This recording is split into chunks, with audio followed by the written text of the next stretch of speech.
many people I know are eager to get going again, but they also know that we need to keep each other safe, and that's what everyone's doing.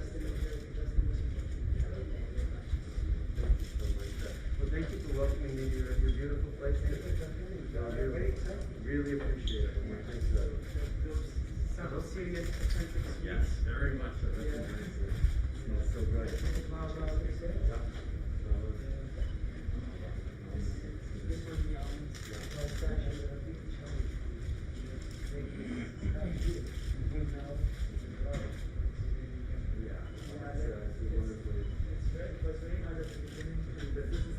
You sell these? Yes, we sell. Oh, you do the package these? Made in Canada, I love it. It's very hard to find the right ingredients. Right ingredients and develop the skills. So did you bring the people from Syria for training, or they were training in Tunisia? Not only in Syria, or both countries, yes. Of course. Oh, no, it's just wonderful to see you. Thank you. Pleasure to see you. Oh, no, thank you for your welcome. Yeah, that's an impressive one. Yeah, like always. Listen, it's just wonderful to hear your story of success. It has been a difficult year, but people pull together. That's what happens. How we get through it.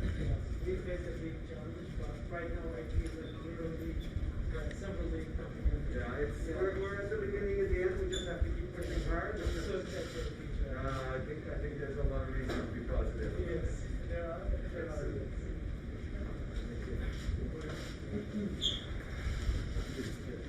And is this for roasting? That's bread. We make fresh bread. Yes.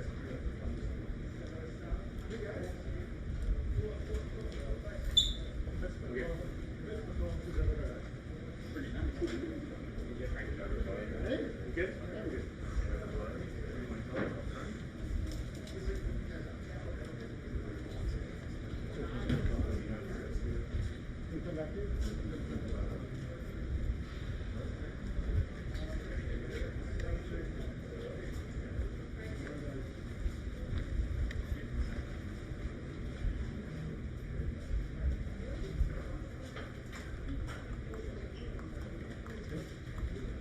Watch that chandelier.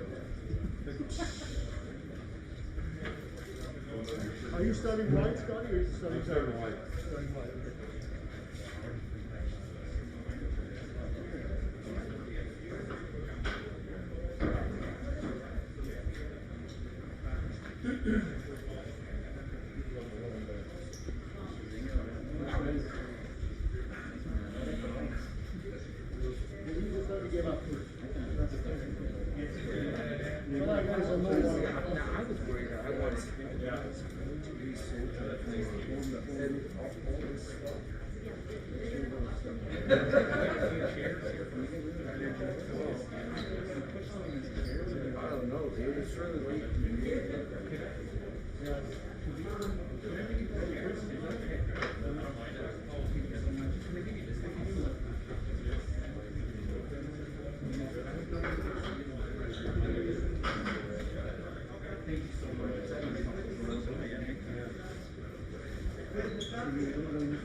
Okay, 30 seconds, Terry. 30 seconds.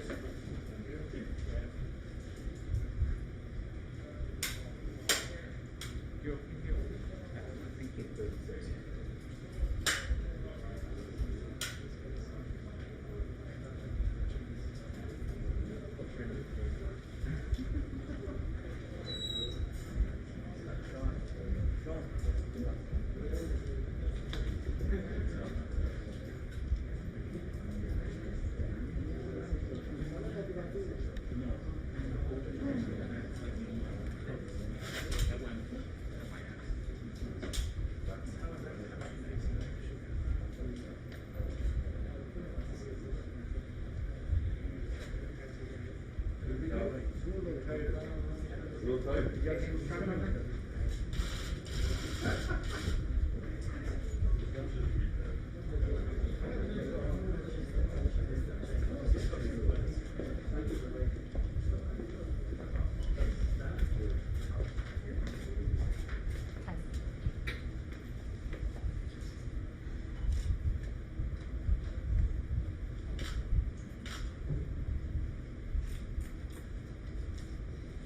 Good morning, and thank you all for being here. My name is Richie Valdez, and I'm proud to be the Liberal candidate for Mississauga Streetsville. Mississauga is where I grew up, where I went to school and made lifelong friendships.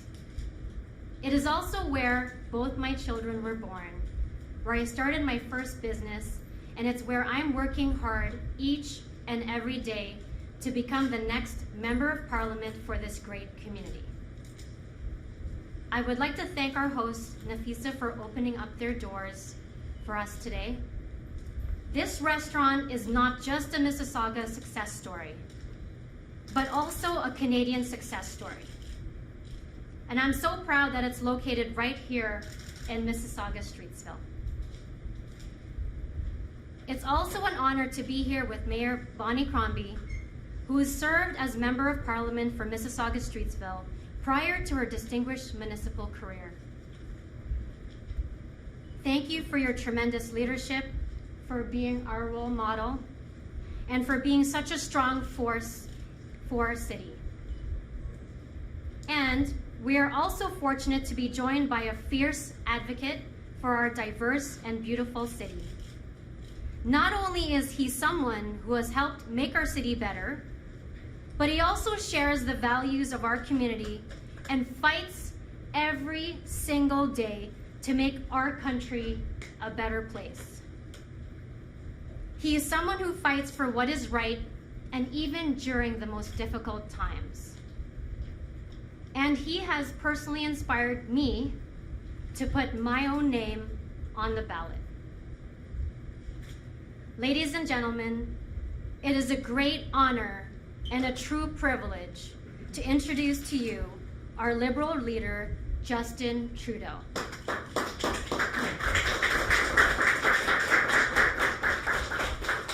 Bonjour tout le monde. Thank you, Richie. I can't wait to see you in Ottawa as our next MP for Mississauga Streetsville. And speaking of leaders, it's great to be here with Mayor Bonnie Crombie, who I actually got elected with in my very first election. You were MP for Mississauga Streetsville as I was the new rookie MP for Papineau, and we sat together, learned a lot, and really developed a deep commitment for service to the people of Canada that we've both continued in different ways, but it is so good to have you here with me today, old friend. Just this week, you made, Bonnie, the decision that all Mississauga city employees will have to be vaccinated. That's the kind of local leadership that will see us through this crisis. So thank you again and again for stepping up, Bonnie. And that's the kind of leadership that people like Omar and Adnan, who've welcomed us here today, deserve. They're the owners of this restaurant. They were telling me, well, things are getting better. We're not out of the woods yet. They struggled, like so many small businesses did through this pandemic, but we've made it through because Canadians were there for each other, because the government was there for them. And of course, Omar and Adnan aren't the only ones to know that we still have to work hard to get through this. In a few days, school will be back here in Ontario. And I'm a dad. My youngest, Hadrian, is heading into grade 2 in an Ottawa public school. He can't get his shots yet. And like millions of parents, I'm worried. But there's a lot we can do to protect kids, just like our workers. And the single most powerful way to keep each other safe? Getting vaccinated. Dès le début de cette crise, on savait que les vaccins allaient être notre meilleure arme contre la COVID-19. C'est pourquoi on s'est assuré d'avoir assez de doses pour tous les Canadiens qui en voulaient. On a mis de l'avant la vaccination obligatoire pour tous les employés fédéraux. On va s'assurer que tous les gens qui prennent un train ou un avion sont vaccinés. Et on poursuit notre travail. Aujourd'hui, je veux présenter notre plan pour en finir avec la COVID-19 une bonne fois pour toutes. Le Québec et la Colombie-Britannique ont déjà annoncé leur certificat vaccinal qui vont permettre aux personnes adéquatement protégées d'accéder à certains lieux publics. On sait que ces mesures vont faire une vraie différence pour empêcher la propagation du virus et pour nous protéger, et elles vont encourager ceux qui hésitent d'enfin faire la bonne chose. Ces certifications vont aussi être bonnes pour l'économie parce qu'elles vont permettre aux entreprises de rester ouvertes et aux gens de continuer de travailler. On est là pour appuyer ces efforts des provinces. We will create a $1 billion COVID-19 Proof of Vaccination Fund. So if your premier, wherever you are across the country, if your premier mandates that everyone in your local restaurant or gym or other non-essential locations must be fully vaccinated and show proof, we'll pay for the development and rollout of that program. A vaccine mandate for non-essential businesses is a good idea. It keeps people safe, it encourages everyone to do the right thing, it keeps our businesses open, and it keeps our economy rebuilding. In fact, a top bank economist has warned that provinces that don't bring in these vaccine mandates will have slower job creation and a weaker recovery than those that do. And that's not good news for jobs, for businesses, or for anyone. This is about doing the right thing and the smart thing. Already, Premier Horgan and Premier Legault have stepped up. And I certainly hope that here in Ontario, Premier Ford steps up as well. It's time for him to listen to public health officials and leaders like Bonnie Crombie. And we'll be ready when he does. Because keeping you safe, that's my top priority. And not just through this fall, but over the long term, too. Chaque Canadien va pouvoir avoir une dose de rappel quand les experts vont leur commander. Et tout comme le vaccin que vous avez reçu cette année, la dose de rappel va être payée par le gouvernement fédéral. On va aussi investir pour faire encore plus de recherches sur la COVID-19 afin de mieux comprendre les effets du virus à long terme, particulièrement sur les enfants, pour s'assurer qu'on fait tout ce qu'on peut pour leur santé. We've come so far in this fight against COVID-19. Together, we have to keep going. So get your vaccine if you haven't already. If you're a student over 12 or a parent getting ready for September, put it on your back to school list. If you're a young adult or senior, put those 2 shots on your to-do list. We can't afford to stop now, and we certainly can't afford a party that would roll back our progress. And that's why this election matters so much. Because from vaccines to $10 a day childcare, none of this happens if Erin O'Toole is sitting across the table from Doug Ford or any other premier. Leadership is about choices. And our choices? We chose to raise taxes on the wealthiest 1% so we could lower them for the middle class. We chose to fight for $10 a day childcare right across the country. Nous, on a fait le choix de travailler ensemble parce qu'on croit que bâtir un meilleur avenir pour une mère qui travaille pour ses enfants mène à un meilleur avenir pour nous tous. Et c'est exactement ce qu'on va continuer de faire pour l'environnement et les emplois verts, pour du logement abordable et des soins de santé de qualité, pour la vaccination et pour en finir avec la COVID-19. These are our choices. They're not everyone's. Aaron O'Toole would rip up our $10 a day childcare agreements. He would slow down climate action for the economy because he doesn't understand they go hand in hand.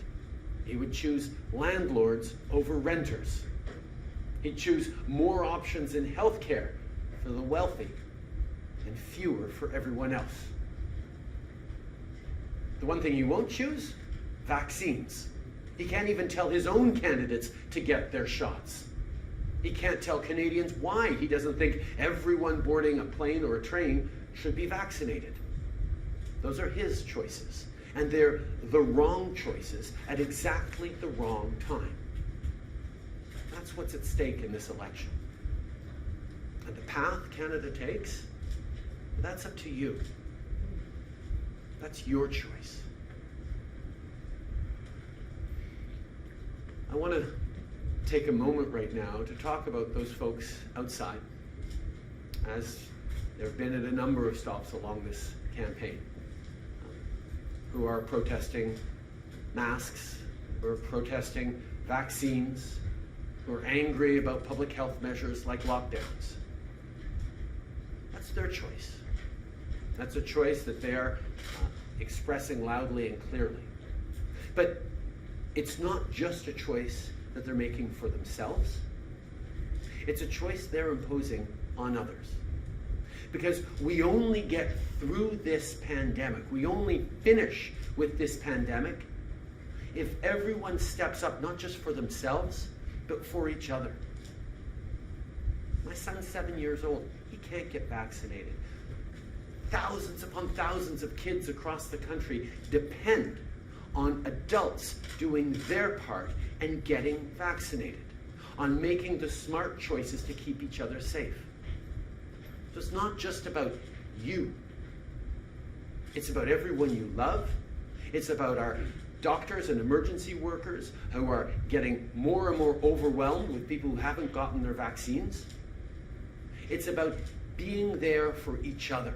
And it's about finishing the incredibly hard work that we've done as Canadians over the past year and a half. People stepped up. Omar and Adnan were telling me how difficult it was over the past 17 months, how much they relied on government supports to get through this, but also how much they relied on their neighbors, their customers, to keep doing the right things so we could get to this point. And things are starting to pick up again. Things are getting back to normal. Well, those folks outside and the politicians who agree with them are endangering that. And that's the choice people here in the GTA and right across the country get to make about how we finish this fight against the pandemic, how we continue to be there for each other. The Conservative leader won't even tell his candidates to get vaccinated. How does he think we're going to actually get through this pandemic under his leadership? We wouldn't. For the past year and a half, we've been through a lot, but we went through it together. Every day, I'd come out of my house, stand in front of my door, and talk to you about PPE, or the wage subsidy, or the borders, or kids, or how we needed to keep safe. And every day, I think about the healthcare workers using this PPE. I think about the small businesses keeping people on the job. I think about the truckers and grocery workers keeping our plates full. I think about the kids worried about their parents, worried about their grandparents, missing their friends, but hanging in there. We knew we had to have their backs. So that's what we did. And that's what you did too. Canada has weathered this crisis better than almost anywhere else in the world. We did that together. You did that. And just think about what we can do next together. We can move faster and go further than we could ever have imagined before. Those are the decisions we're going to be making right now, not a year from now, not 2 years from now, but right now. And that's why I need your support. So we can do more, much more, for everyone. My friends, I'm asking you to step up once again. For good jobs now and in the years to come. For affordable homes for your future and childcare for your daughters. For the air you breathe today and the planet your grandchildren will inherit tomorrow. For the Canada we want to build together. This is our moment. This is our choice. And if you're with me, I'm ready for more hard work. I'm ready for hope. I'm ready for everything we can achieve with faith in each other, with a belief in what this country can be.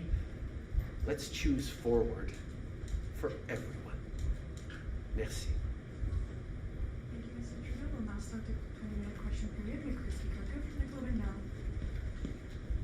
Good morning. Just on another topic on Afghanistan again. Your government has been advising Canadians and Afghan refugees to find a safe place to hide from the Taliban as they try to escape.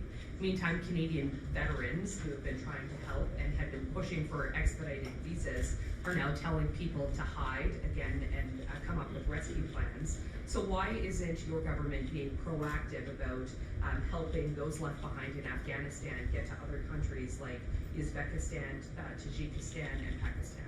We are absolutely actively working with regional partners to counter the extraordinarily difficult situation that so many Afghan nationals are going through right now.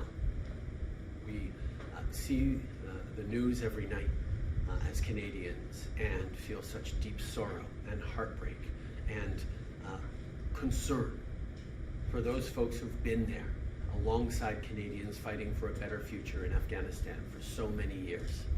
We need to continue to do more, and even as this temporary air bridge ends with the withdrawal of American and Allied troops, we continue to work with regional partners. We continue to do everything we can, and will continue to do everything we can to make sure that people who have processes with Canada, who have documentation for Canada, who've been engaging with Canada these past months, are able to come to Canada. We will continue to work day in and day out to get them to safety.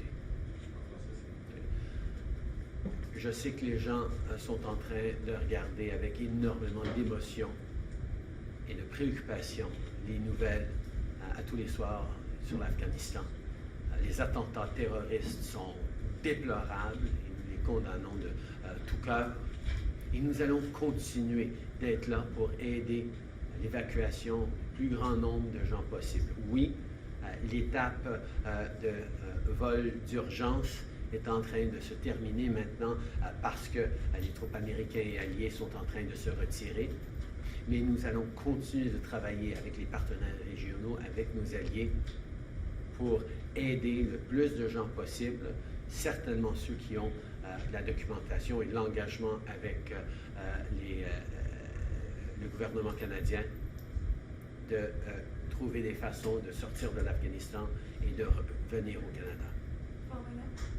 And Prime Minister, just on these Afghanistan evacuations, if you were to have a do-over moment, to do something differently, what would you do? I think Allied forces, Canadians, Americans, and others, I think politicians and leaders around the world, I think Afghans themselves were surprised at just how fast the Taliban were able to take over in Afghanistan. Over the past number of months, we have been working to get as many people out as possible, but I think a lot of people on the ground and around the world thought there would be more time. We accelerated our processes over the past number of weeks and months. We did everything we could, but of course it got even more intense, more quickly than everyone expected. And I think it is important to thank the Canadian Armed Forces members, the diplomats, the consular officials who've been working so unbelievably hard, as they have many times in the past, whether it was getting Canadians home to Canada in the beginning of this pandemic, or rapidly bringing over tens of thousands of Syrian refugees in 2015 and 2016.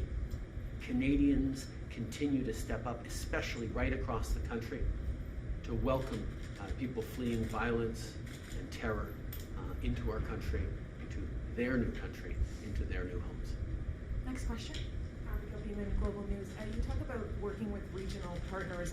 I'm wondering, in order to help bring Afghans to Canada who went to those neighboring states, are you planning to restaff embassies that went to skeleton staffing during COVID? And what kind of other supports would you be sending there, military or otherwise? We know now with the end of this temporary air bridge, it is going to be more and more important to be working closely with regional partners on getting people to safety.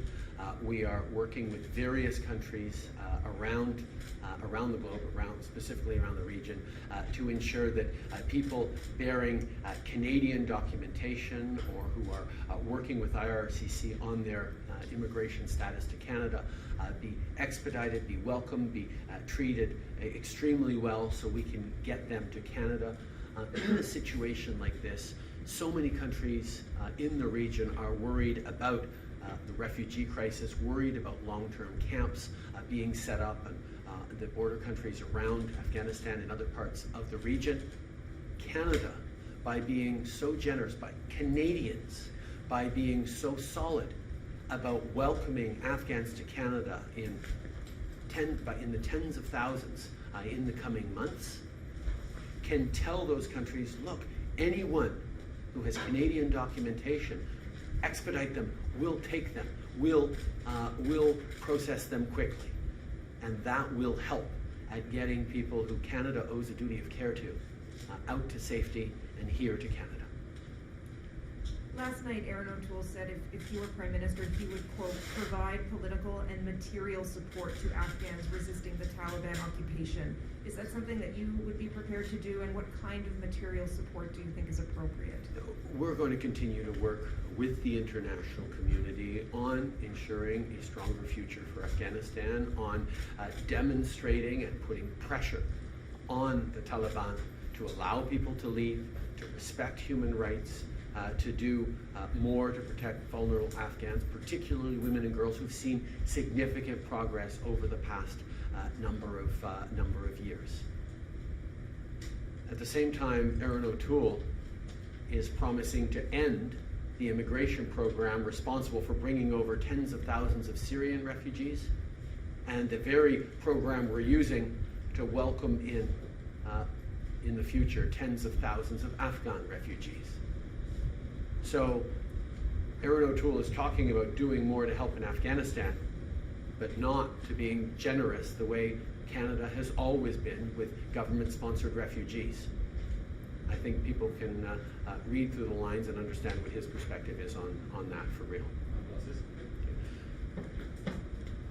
Évidemment, nous devons de continuer de travailler avec nos partenaires pour mettre de la pression sur les talibans, de permettre les gens de quitter l'Afghanistan qui veulent, d'assurer la protection des femmes et des filles, des opportunités, de créer de la croissance inclusive en Afghanistan. Nous allons continuer d'être là, nous allons continuer de faire ce travail. En même temps, même si M. O'Toole parle de continuer d'aider en Afghanistan, il parle aussi d'en finir avec le programme qui a permis au Canada d'accepter des dizaines de milliers de réfugiés syriens il y a plusieurs années, et d'en finir avec le programme qu'on va utiliser pour accueillir des dizaines de milliers d'Afghans ici au Canada. Je pense qu'encore une fois, on voit que la perspective des conservateurs n'est pas alignée avec la générosité des Canadiens par rapport à notre responsabilité d'aider les autres en situation de détresse. Merci. Prochaine question. Glenn McGregor, CTV News. Mr. Trudeau, could you expand a little bit on what you meant when you said you could read through the lines about what Mr. O'Toole really believes? And to my question, we're hearing reports about Canadian citizens in Afghanistan who feel particularly abandoned by your government. Will you prioritize their or getting them out of Afghanistan now that resources are becoming scarce and it's becoming so much harder now over refugee application? I think a lot of Canadians can't help but reflect on this situation in this election when we are pledging to welcome tens of thousands of Afghan refugees fleeing terrible violence, to what we lived through in 2015 when the Conservative government of the time was not stepping up to welcome Syrian refugees, and we find ourselves today in a Syrian restaurant. When we as a government pushed back on the Conservatives because we knew that Canadians wanted to do more, wanted to welcome people fleeing hardship and violence and civil war. And over the past 6 years, those Syrian Canadians have been extraordinary in contributing to their communities and contributing to this country and showing the world as well what real leadership and real generosity looks like.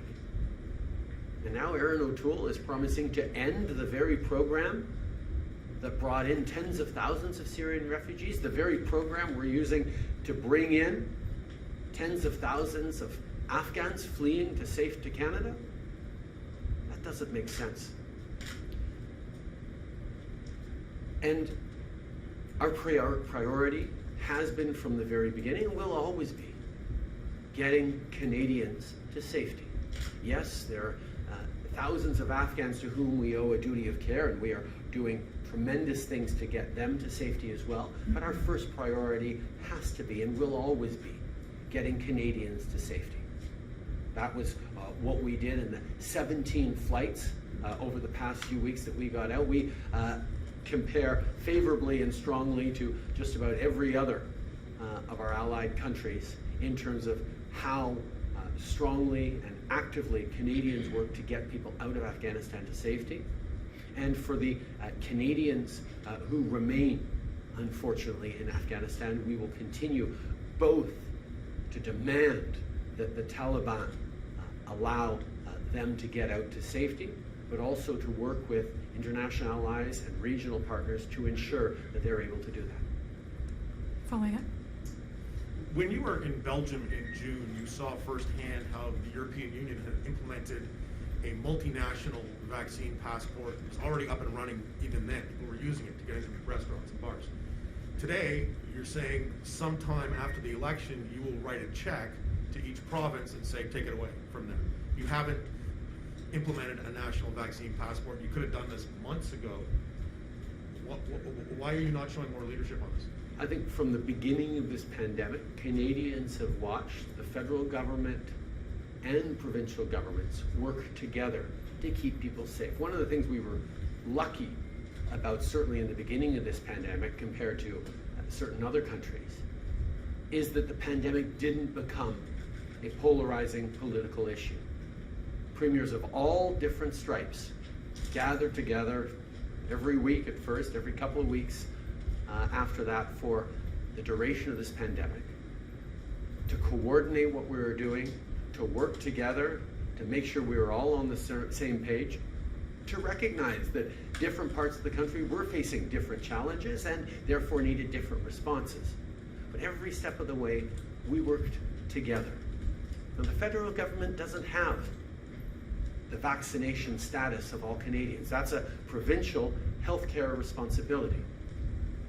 So we have to work with the provinces to do that. And we've seen a number of provinces step up on the leadership that is going to both keep people safe, reassure business owners, and encourage everyone to get that final step and get vaccinated. When BC, when Quebec announced vaccination certification mandates, we saw strong increases in the number of people finally going to get their shots.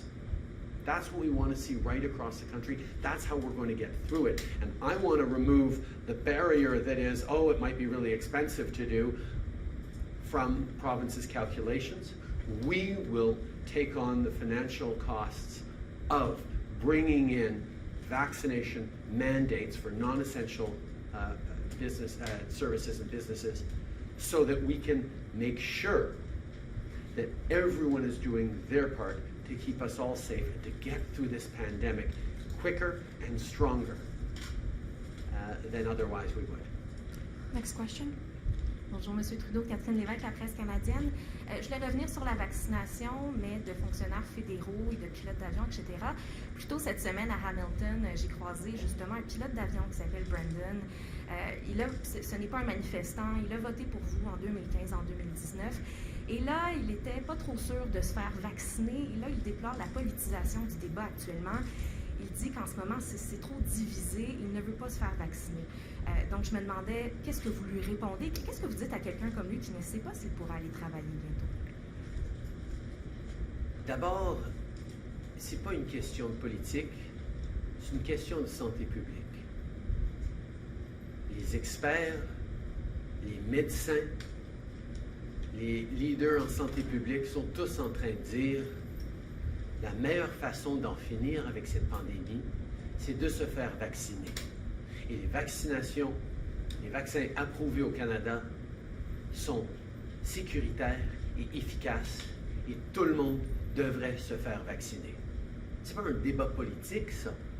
C'est ça, la recommandation des meilleurs experts en pandémie, en santé publique. Les médecins disent tous, les gens doivent se faire vacciner, pas juste pour eux-mêmes, mais pour protéger la communauté, l'économie et le pays. Il n'y a pas de débat là-dessus. Les experts sont très clairs. Et il n'y aura pas de débat politique là-dessus si le Parti conservateur écoutait la science et les experts qui disent que pour passer à travers, il faut que les gens se fassent vacciner. Alors, c'est leur incapacité d'exiger même que leur candidat soit pleinement vacciné qui crée cette division ou cette perspective, ce débat, ce faux débat sur la vaccination, parce que les experts sont unanimes. C'est avec la vaccination qu'on va passer à travers. Et c'est ce qu'on continue de dire depuis le début, et c'est ce qu'on va continuer de faire pour en sortir avec la pandémie. En suivi. Vous n'avez pas tout à fait dit qu'est-ce qu'il arriverait avec Brandon là, si jamais il décidait de revenir au travail, mais j'avais aussi une autre question sur votre candidat dans Trois-Rivières, Martin Francoeur, qui sollicite maintenant des dons de ses collègues. Il dit à ses anciens collègues, il leur dit aussi, votre conjoint peut contribuer si vous avez une petite gêne. Ça, c'est un système de prête-nom, M. Trudeau. Donc, est-ce que vous êtes à l'aise avec cette pratique-là? Tout d'abord, c'est extrêmement important que tous nos candidats suivent à la lettre les règles d'Élection Canada. C'est à la base de tout et nous allons nous assurer que ce soit toujours fait. M. Francoeur s'est expliqué. Moi, j'étais très, très content d'être en Mauricie hier pour rencontrer les gens, pour parler du choix important auquel les gens font face pour en finir avec la pandémie et faire avancer le Canada. Prochaine question. Bonjour, Louis Blouin de Radio-Canada. J'aimerais entendre votre réponse à M. Legault hier qui disait que le Parti libéral du Canada est un parti centralisateur. Comment vous réagissez à ça? Je pense que les Canadiens ont vu à quel point, et les Québécois ont vu à quel point le gouvernement fédéral était là pour eux directement et était là aussi en partenariat avec les provinces. On a pu passer à travers de cette pandémie parce qu'on a tous été là, parce que le gouvernement fédéral a investi des milliards de dollars pour aider les provinces à passer à travers cette crise sanitaire, pour aider les petites entreprises, pour aider les familles à remplacer du revenu qu'ils avaient perdu parce qu'ils restent chez eux avec la PCU. On a été là tous ensemble. Et évidemment, on est dans une fédération où il y a toujours des conversations entre les premiers ministres des provinces et le premier ministre du Canada sur la meilleure façon d'avancer. Mais ce qu'on a pu faire, c'est de rester focusé sur les citoyens et sur leurs besoins.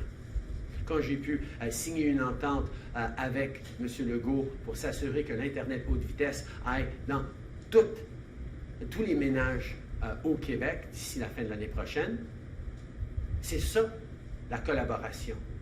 quand on a su signer une entente sur les garderies avec 8 différentes provinces, et on reconnaît tout à fait que traditionnellement, et selon la Constitution, les garderies, c'est un champ de compétences des provinces, et c'est pour ça qu'on a signé une entente asymétrique avec le Québec qui va permettre que le 6 milliards de dollars qu'on envoie au Québec, parce qu'ils ont déjà des garderies à 8,50 $, va créer 37 000 nouvelles places. Et malheureusement, M. Legault se trompe s'il pense que Erin O'Toole va quand même envoyer ces 6 milliards de dollars au Québec pour créer ces places en garderie, parce que c'est écrit noir sur blanc dans sa plateforme conservatrice qu'il ne va pas poursuivre ce plan pour créer des places en garderie. Nous allons être là pour les Québécois, nous allons continuer d'être là pour tout le monde. On ne va pas s'entendre sur tout avec M. Legault, mais nous allons pouvoir continuer de démontrer qu'on travaille ensemble en partenaire pour livrer concrètement ce dont les Québécois et tous les Canadiens ont besoin. En suivi? J'aimerais revenir sur votre promesse de ce fonds d'1 milliard de dollars. C'est une somme qui m'apparaît importante. Pouvez-vous m'expliquer pourquoi autant d'argent? À quoi ça va servir? Pouvez-vous nous détailler ça un petit peu? Et j'aimerais savoir aussi si vous seriez prêt, si le besoin s'en fait sentir à un certain point, à imposer un passeport vaccinal aux provinces. Je pense que c'est les citoyens eux-mêmes, les gens d'affaires eux-mêmes, qui vont commencer à comprendre qu'une certification vaccinale est importante pour pouvoir en finir avec cette pandémie. Pour que les gens qui rentrent dans les restaurants soient en sécurité et sachent qu'ils ne sont pas vulnérables à leurs voisins à la table d'à côté. L'économiste en chef de la banque TD a dit, je pense qu'elle l'a dit hier ou avant-hier, que les provinces qui n'avancent pas avec la certification vaccinale risquent d'avoir une croissance moindre, risquent d'avoir une moins bonne création d'emplois parce qu'ils ne sont pas en train de faire ce qui est nécessaire. Alors, nous allons être là pour aider avec l'implémentation, avec l'opération de ces mandats vaccinaux parce que on sait que c'est une bonne chose pour pouvoir en finir avec cette pandémie. On ne va pas imposer ça sur les provinces, mais les provinces qui ne le font pas vont devoir expliquer à leurs gens d'affaires, à leurs citoyens, pourquoi ils ne sont pas en train de faire ce qui est nécessaire pour encourager tout le monde de se faire vacciner, pour s'assurer que les gens qui vont au gym, au cinéma, au resto ou dans les endroits qu'ils choisiraient ne sont pas en train d'être protégés par leur gouvernement. English, please, on the funding. We know that the way to get through this pandemic is to get people vaccinated. And provinces that choose not to move forward on some sort of vaccination mandate are going to face weaker growth, more economic challenges in the recovery, and fewer jobs created because they're not doing everything they can to keep people safe. Don't just take my word for it. That's what the chief economist at TD said just a few days ago.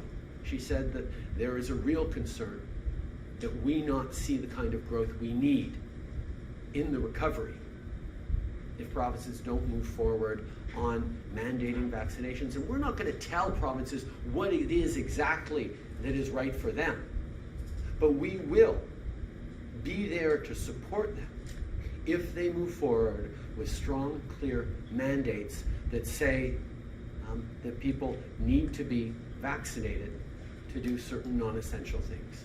Next question. Morning, Graphic Buchanan, CBC News. There are definitely more than 25 people in this fairly tight and crowded space, and provincial law in Ontario currently limits indoor gatherings to 25 people.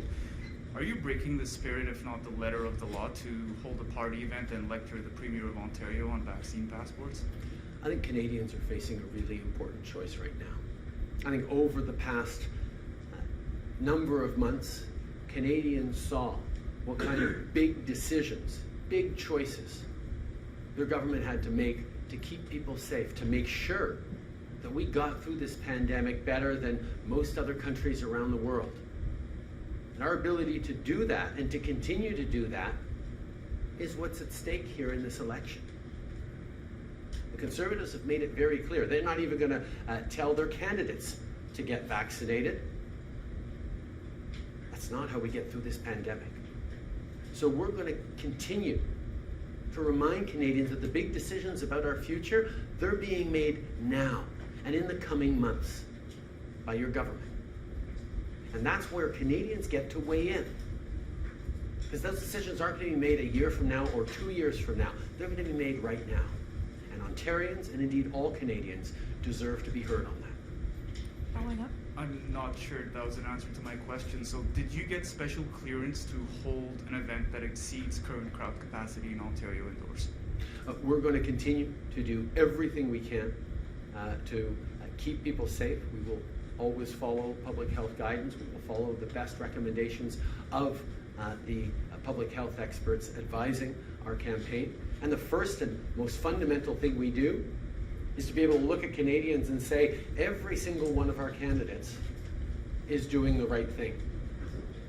We expect all of our candidates to be vaccinated, to keep people safe. The Conservative leader wants to become Prime Minister, and he can't even tell his candidates to get vaccinated. That exemplifies the kind of choice Canadians and Ontarians get to make. Do we move forward in the right way and end this pandemic? Or do we go backwards because we agree with those folks who don't want to wear masks outside? Next question. John Iverson, National Post. Mr. Trudeau, you talk about Erin O'Toole and his candidates, and we know that you've told your candidates to get vaccinated. Do you know if they all have? And if they haven't, why not? Every single Liberal candidate agrees fully with our approach on this. We have ensured that all our candidates have been vaccinated or are getting vaccinated. I believe there's a couple who are about to get their second dose now.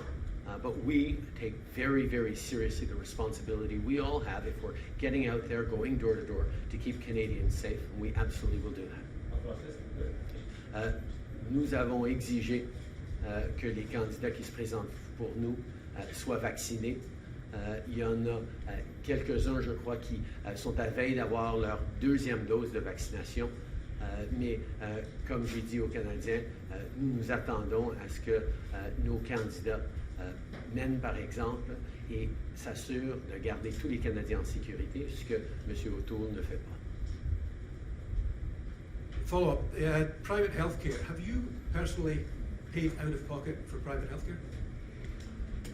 I don't believe I have. I have been a strong proponent of public health care all my life, which is in direct contrast to what Erin O'Toole has admitted to. I think it's actually important to break it down because in a campaign, you always hear people, accusing this person or that person, wanting to bring in American-style health care. That's actually not what Erin O'Toole is saying. What Erin O'Toole is saying is that we should have choice in health care. And what that means is he believes that people who are wealthy should be able to pay and cut and head of the line and get private services. As soon as you start doing that, you hollow out healthcare for everyone else. When people who can't or don't pay get a lesser quality of service or longer wait times than the wealthiest, you've created a two-tier system that will undermine the very nature of healthcare in this country. So Conservative politicians like Scott Moe, like Erin O'Toole, are totally fine with a healthcare system for the rich and a healthcare system for everyone else. But I'm not okay with that, and I know Canadians are not okay with that, and that's just another one of the examples of the important choice Canadians get to make in this election campaign. Next question. Karina Roman, CBC News. You said that vaccines really shouldn't be a political issue, that it's a health issue. But today's announcement, how is this not just today politicizing it in terms of trying to force the hand of premiers such as Ford and Kenney in terms of the vaccine passports? Every single day, I have used this podium to encourage Canadians to get vaccinated, to encourage those who haven't yet to go and get their first or their second shots, because that's how we get through this. And I'm simply amplifying the messages that our public health experts, that our doctors, that our researchers, that our scientists are sharing, not just in Canada, but all around the world. Getting vaccinated is the best way to protect yourself, protect your community, protect our frontline health workers, but also ensure a strong economic recovery so that small business owners like Omar and Adnan are able to actually continue to thrive and contribute to their communities. This is the choice people need to make, and we will make no apologies for continuing to put forward measures that encourage people to get vaccinated and protect those who are doing the right thing and getting vaccinated. Following up. Jordan Press with the Canadian Press. I just wanted to go back to Afghanistan for just one moment. And you talked about trying to pressure the Taliban when it comes to women, LGBT communities in that country, and trying to make sure that they're safe. But some of them don't want that. They want to get out. So what do you say to them today, knowing that they may not get out? First of all, we are going to continue to pressure the Taliban to allow people who are headed to Canada to leave Afghanistan, even with the end of the U.S. air bridge. We are going to continue to work with regional partners to ensure that people leaving Afghanistan are supported and sent on their way to Canada. We're going to continue to be there to support people who want to leave Afghanistan, even as we and the rest of the international community put pressure on the Taliban to not reverse the tremendous progress specifically made for women and girls in Afghanistan because of Canadians and other allies' efforts over the past 2 decades. Nous allons continuer de mettre la pression sur les talibans pour assurer que les gens qui veulent venir au Canada soient permis de quitter l'Afghanistan. Nous allons aussi travailler avec nos partenaires régionaux pour faciliter le transfert de ces gens-là qui quittent l'Afghanistan, même après la fin de cette évacuation menée par les Américains. Et nous allons continuer de mettre la pression sur les talibans, de continuer à protéger les gens en Afghanistan, d'assurer qu'on ne revient pas trop en arrière sur les progrès qui ont été faits, entre autres pour les femmes et les filles, pendant ces dernières années. Thank you. This is what I said at press conference.